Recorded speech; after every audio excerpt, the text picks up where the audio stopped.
Madame, Monsieur, bonjour. Merci de nous rejoindre à la une de l'actualité. Le président de la République enjoint le ministre des Affaires religieuses et des Waqf de permettre à 2000 citoyens âgés de 70 ans et plus ayant participé au moins 10 fois au tirage au sort lors des précédentes saisons du Hajj d'accomplir ce rite au titre du quota de l'Algérie pour la saison 2023.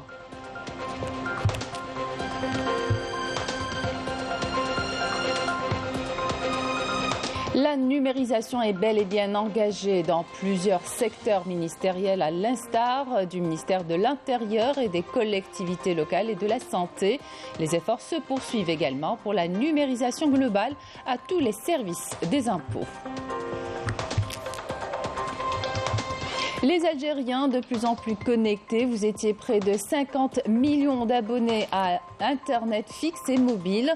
Fin 2022 à Oran, l'opération de raccordement à la fibre optique a été lancée dans certains quartiers. Il s'agit de la nouvelle gamme d'offres Idoum Fibre.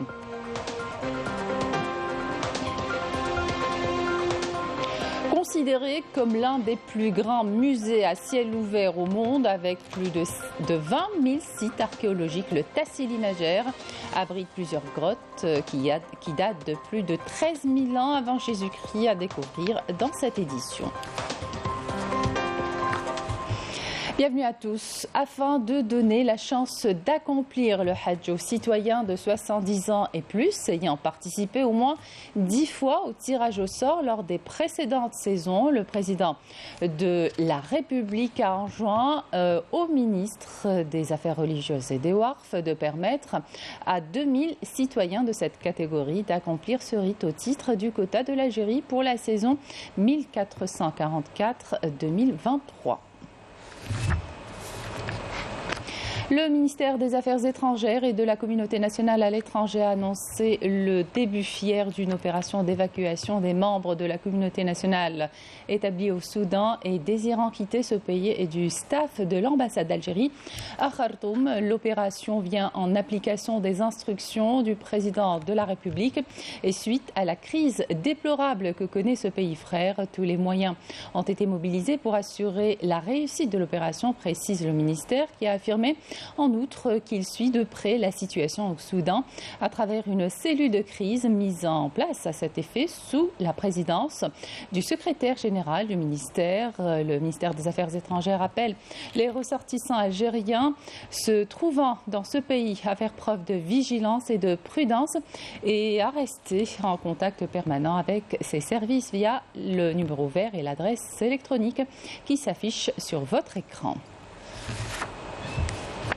Le point sur la situation au Soudan. À présent, après d'intenses négociations, l'armée soudanaise et les forces de soutien rapide ont accepté un cessez-le-feu de 3 jours dans tout le pays à compter de minuit hier pour tenter de mettre fin aux violences qui ont fait des centaines de morts et poussé des dizaines de milliers d'habitants au départ et l'évacuation d'étrangers et où la situation humanitaire est difficile. Raouf Hamouch.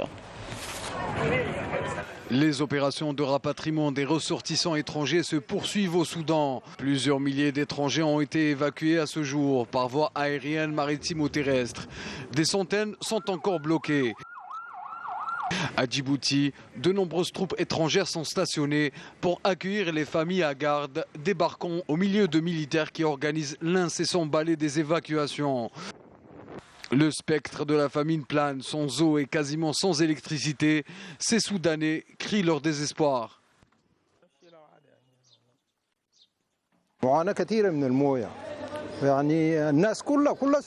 C'est le chaos ici, nous craignons le pire. De là où je vous parle, tous les habitants n'ont presque plus accès à l'eau potable et à l'électricité. Nous souffrons cruellement, que Dieu nous vienne en aide.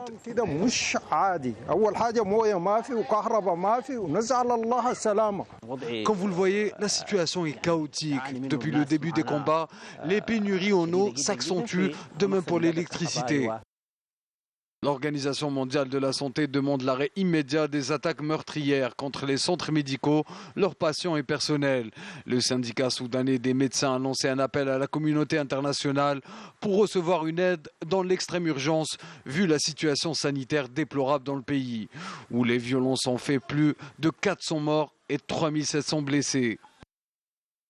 La généralisation de la numérisation à toute l'administration fiscale, un processus qui a démarré depuis quelques années déjà pour une meilleure identification des ressources et la collecte des recettes. L'objectif étant de réussir les réformes économiques en cours. La stratégie du gouvernement est de numériser plusieurs secteurs de l'État. Un délai de 6 mois a été accordé au ministère des Finances pour la numérisation des domaines des impôts et des douanes. Yamina Saïdi. La numérisation. L'un des principaux engagements du président de la République qui a accordé au gouvernement un délai maximum de 6 mois pour la numérisation des domaines, des impôts et des douanes.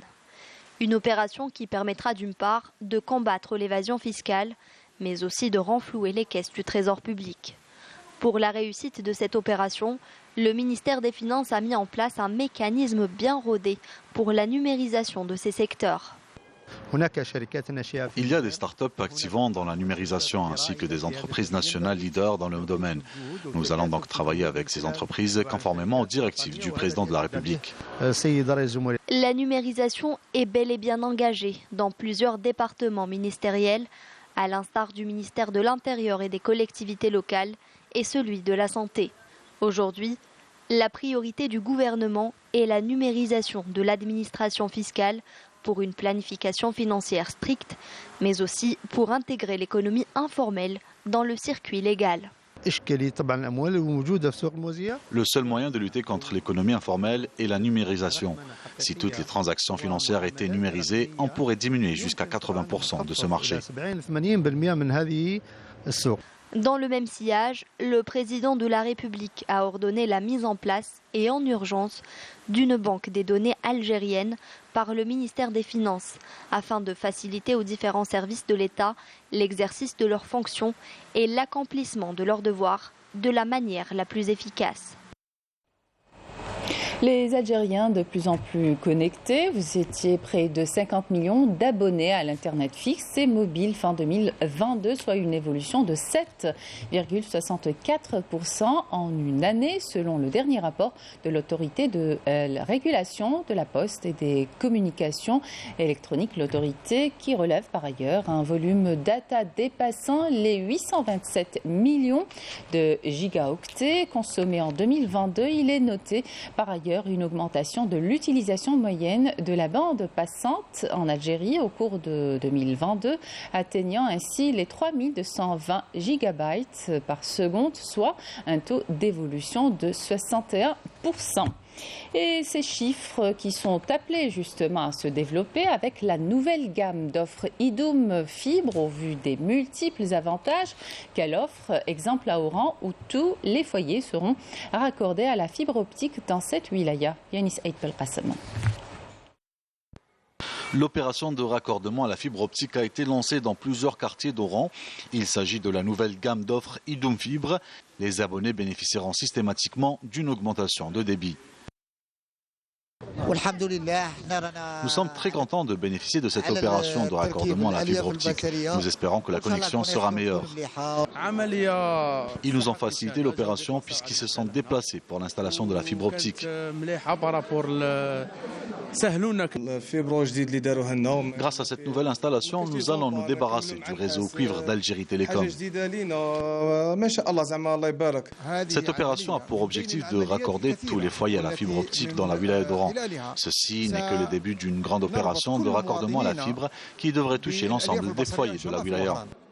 Une équipe pluridisciplinaire d'Algérie Télécom a été mobilisée pour expliquer à ses abonnés les avantages de la nouvelle gamme d'offres idoum Fibre qui concernera les clients ayant un abonnement Internet de 50 mégas. Dans le cadre du développement et de la modernisation du réseau, plusieurs opérations sont prévues. D'ailleurs, tous les clients idoum ADSL sont éligibles au basculement vers idoum Fibre gratuitement, bénéficiant d'un débit allant de 15 jusqu'à 100 mégas.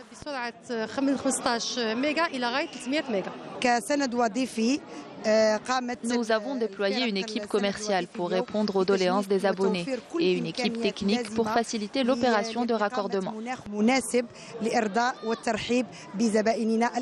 وفي وهران رانا ان شاء الله على ربي رانا دايرين دي بروجي بور مودرنيزي كاع وهران اون اف تي تي اش باش نيفيتيو الكويفر هذايا والمشاكل تاع الكويفر. Pour l'année 2023, Algérie Télécom s'est engagée à poursuivre le renforcement de sa stratégie de proximité avec ses partenaires et ses clients, offrant des solutions plus performantes ainsi qu'une expérience client de niveau supérieur grâce à un réseau plus fiable. Santé à présent avec la reprise depuis quelques mois déjà des travaux de réalisation du centre anti-cancer de Schleuf, un projet qui a connu plusieurs retards à cause notamment de difficultés financières. Une enveloppe financière conséquente lui a été allouée pour rattraper ce retard, un important acquis qui ouvrira de larges perspectives thérapeutiques. Sa livraison est attendue d'ici la fin de l'année. Yasmine Moussaoudi.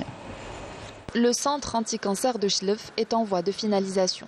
Avec un taux d'avancement des travaux de 90%, ce centre assurera la prise en charge de tous les patients de la wilaya et ceux des régions limitrophes. Nous sommes là depuis 2019 et nous resterons jusqu'à la fin du projet, Inch'Allah. Grâce à ce projet, nous avons un emploi stable, cela se passe très bien. ورانا في la mise en service. تسمى لي سي تي ار خلصناهم الكورون فابل خلصناهم كما الفلويدال تو سكي فلويد ميديكو لي سنترال d'oxygène, centrale à vide, centrale d'azote.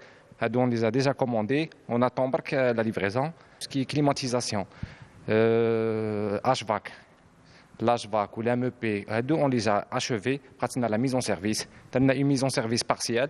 Donc, on dirait la mise en service finale. Nous collaborons avec des spécialistes en ce qui concerne les laboratoires ainsi que les blocs opératoires. Nous espérons également que cela soit prêt dans les plus brefs délais.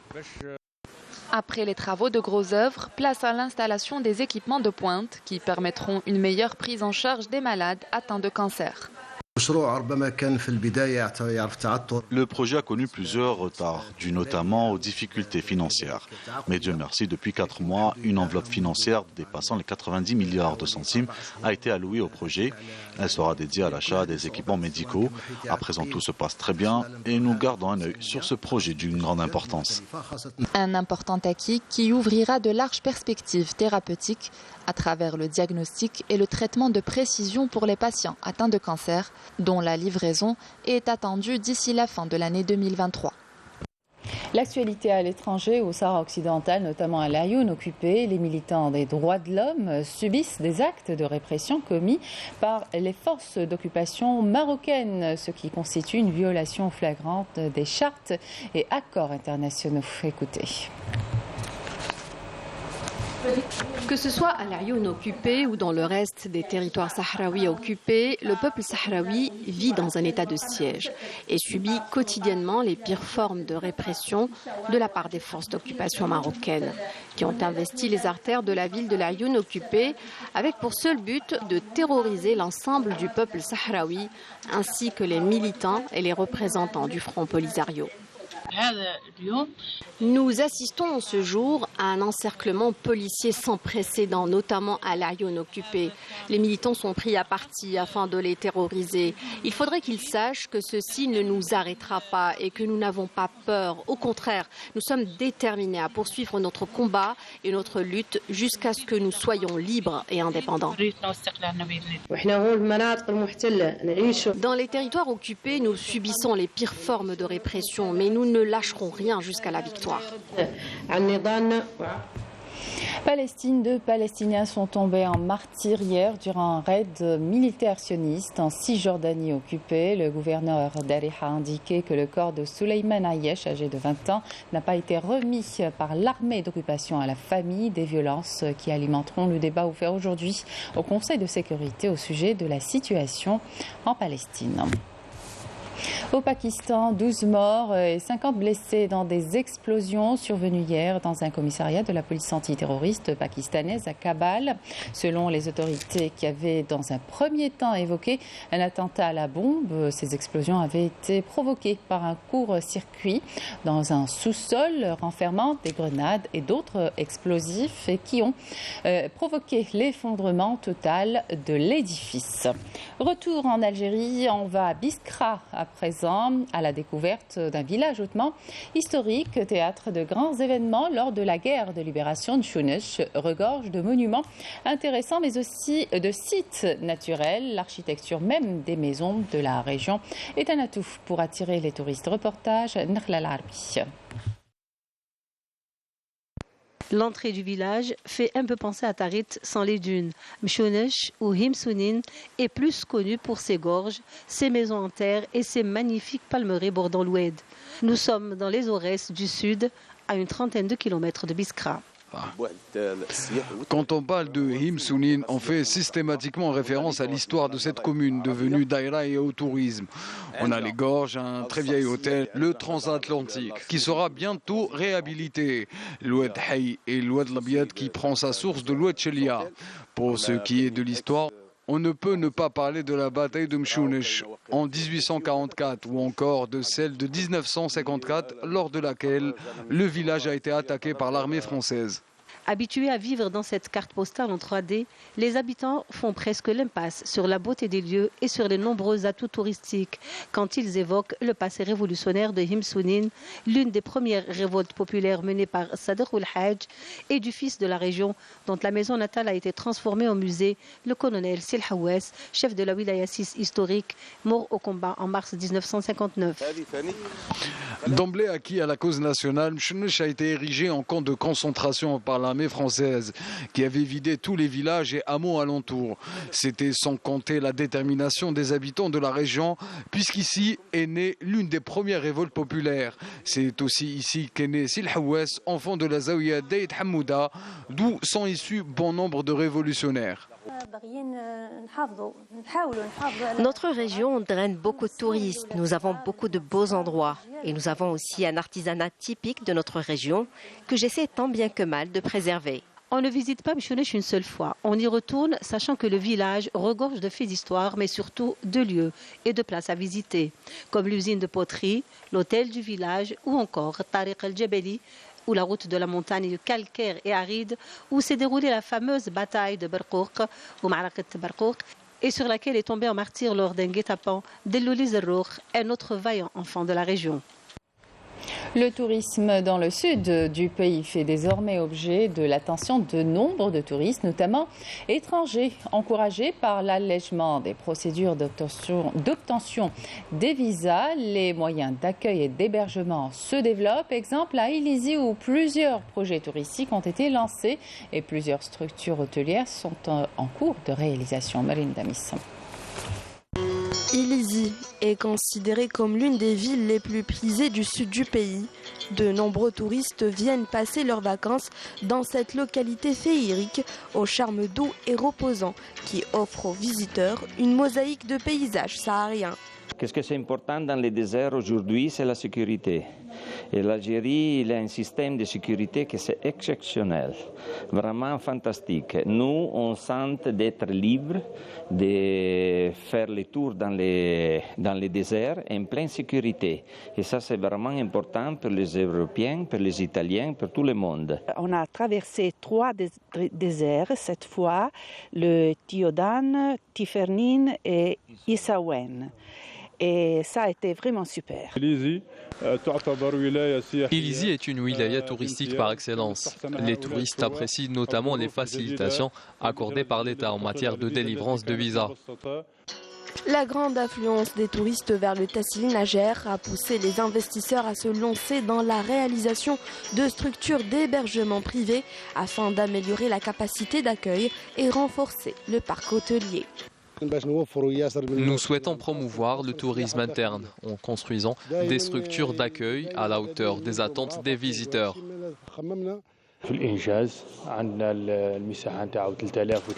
Nous en sommes à la phase de réalisation de notre structure hôtelière d'une superficie de 3300 mètres carrés et d'une capacité de 50 chambres avec toutes les commodités nécessaires. Ces investissements contribueront à répondre au mieux aux besoins des hôtes de la région, de quoi redynamiser le tourisme dans le grand sud algérien et mettre en valeur l'histoire et la beauté du Tassili Najer.